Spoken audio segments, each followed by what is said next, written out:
গল্পের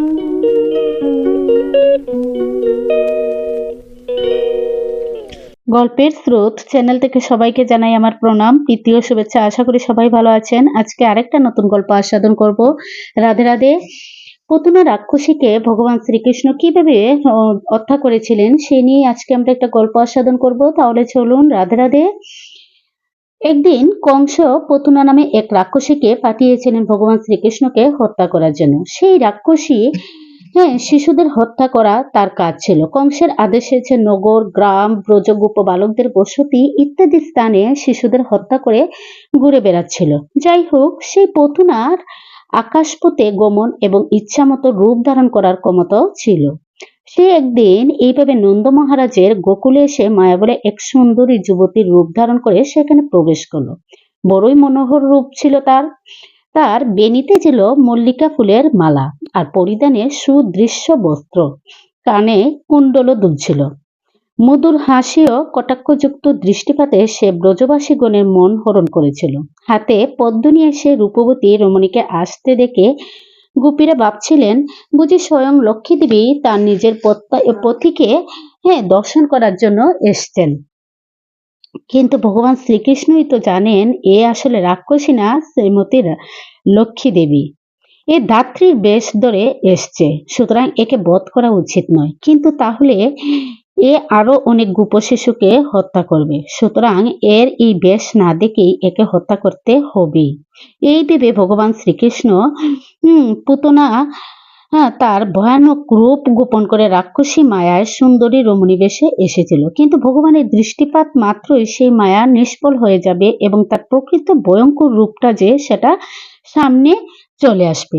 তখন তাকে সামনে দেখে যদি মা যশোদাও ভয় পেয়ে যান বা এই যে ব্রজবাসী সহ নন্দ মহারাজও যদি ভয় পেয়ে যান, তখন কি হবে সেই কথা ভেবেই আমাদের ভগবান শ্রীকৃষ্ণ, তিনি তো ছিলেন জগৎ পিতা, অসুর রাক্ষসী দেরও তারই সন্তান, কিন্তু তারা সম্পূর্ণরূপে উশৃঙ্খল। এই জন্য তাদের দণ্ড দেওয়া প্রয়োজন। স্নেহময় মাতা পিতা যখন নিজেদের উশৃঙ্খল সন্তানকে শাস্তি দেন তখন তাদের নিজেদের মনে অনেক কষ্ট হয়, কিন্তু কিন্তু এই সন্তানকে ভয় দেখানোর জন্য তারা নিজেদের দুঃখ বাইরে প্রকাশ করতে দেন না। সেই রকমই ভগবান যখন অসুর সংহার করেন তখন পিতা রূপে তারও দুঃখ হয়, কিন্তু অন্যান্য অসুরদের মনে ভয় উৎপাদনের জন্য তিনি নিজের দুঃখ প্রকাশ করেন না। এখন তিনি পুতনাকে বধ করতে চলেছেন, কিন্তু তার মৃত্যুকালীন যন্ত্রণা নিজের চোখে দেখতে চান না। এই জন্যই তিনি চোখ বন্ধ করে ফেললেন। শ্রীকৃষ্ণের মনে এই চিন্তা উদিত হলো যে করুণা দৃষ্টিতে যদি এর দিকে আমি তাকাই তাহলে তাকে আমি মারবো কি করে, আবার সরস দৃষ্টিতে যদি এর দিকে আমি তাকাই তখন সঙ্গে সঙ্গে সে বশ্য হয়ে যাবে। লীলা সিদ্ধির জন্য তিনি চোখ বন্ধ করে ফেলাই ভালো, তাই তিনি চোখ বন্ধ করে ফেললেন। ভগবান ভাবলেন আমি তো কখনো পাপিষ্ঠা দুগ্ধ পান করতে আসিনি এই পৃথিবীতে, কিন্তু এই যে পুতনা রাক্ষসী আমাকে দুধ পান করতে এসেছে, সেটা তো দুধ না, সেটা তো হচ্ছে বিষ। এটা ভাবতে ভাবতে তিনি ভাবলেন যে না, আমার তো দুধ পান করতেই হবে আর একে একটা শাস্তি দিতেই হবে। তখন তিনি চিন্তা করলেন আমি যখন মিস্ত্রি ভেবে এই গোকুলে এলাম, মানে মাখন মিষ্টি খাবো বলে এই গোকুলে এলাম, অথচ এখন ষষ্ঠীর দিনই দেখছি বিষ পান সময় এসে গেল, এটা আবার কি? তাই তিনি চোখ বন্ধ করে ভগবান মহাদেবকে আহ্বান করলেন যে আপনি তো বিষ পানে অভ্যস্ত, এই বিষও আপনি পান করে যান, আমি দুধ পান করব। শ্রীকৃষ্ণ ভাবলেন বাইরে তো এ মায়ের রূপ ধারণ করে এসেছে, কিন্তু ভিতরে যে এর একটা ভয়ঙ্কর রূপ সেটা তো আর কেউ জানে না, শুধুমাত্র আমিই জানি। পুতনা রাক্ষসী যখন এই নন্দ মহারাজের গৃহে আসলো দাত্রীর রূপ ধরে, তখন কিন্তু ভগবান শ্রীকৃষ্ণ ঘুমিয়েছিলেন। কিন্তু ঘুমে থাকলে কি হবে, আমাদের ভগবান সবই দেখতে পাচ্ছেন, সবই শুনতে পাচ্ছেন। যাই হোক, পুতনা রাক্ষসী যখন এই ছদিনের একটা শিশুকে দুধ খাওয়ানোর জন্য শুরু করলো, তখন ভগবান শ্রীকৃষ্ণ দু হাতে সজোরে চেপে ধরে তার প্রাণের সাথে তার দুগ্ধ পান করতে লাগলেন।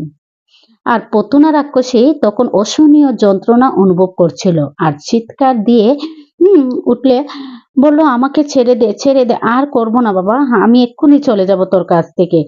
হ্যাঁ, আর দুটো চোখ তার মানে জলে ভরে গিয়েছিল, সমস্ত শরীর ঘামে ভরে গিয়েছিল, হাত পা ছুড়ে আর্তনাদ করতে লাগলো। শুধু তাই না, হ্যাঁ, সে যখন হ্যাঁ মানে একটা বিকট একটা চিৎকার শুরু করলো, তখন সমস্ত পৃথিবী যেন কাঁপতে শুরু করলো। পুতনার দেহ মাটিতে পড়ার সময়ে ৬ ক্রুশের মধ্যকার সমস্ত গাছ ভেঙে পড়ল। এই আশ্চর্যজনক ঘটনায় সকলেই অত্যন্ত বিস্মিত হয়ে পড়লেন।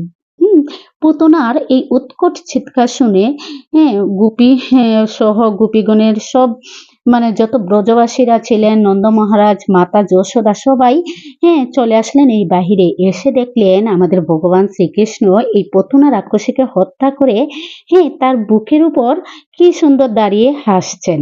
তখন আমাদের মাতা যশোদা এই বাচ্চা শিশুটাকে মানে আমাদের ভগবান শ্রীকৃষ্ণকে নিচে নামিয়ে আনলেন, এনে কুলে নিয়ে কি আদর কি না আদরই কি বলবো। তারপর ব্রজবাসী সহ আমাদের মাতা যশোদা এই ভগবান শ্রীকৃষ্ণকে প্রথমে তারা তাকে গোমূত্রের দ্বারা স্নান করালেন, এরপর সর্ব অঙ্গে গরুর কুরের ধুলি লেপন করলেন এবং তারপর তার দ্বাদশ সঙ্গে ভগবানের কেশব ইত্যাদি দ্বাদশ নাম সহ গোময়ের তিলক অঙ্কনের দ্বারা রক্ষা সম্পাদন করলেন।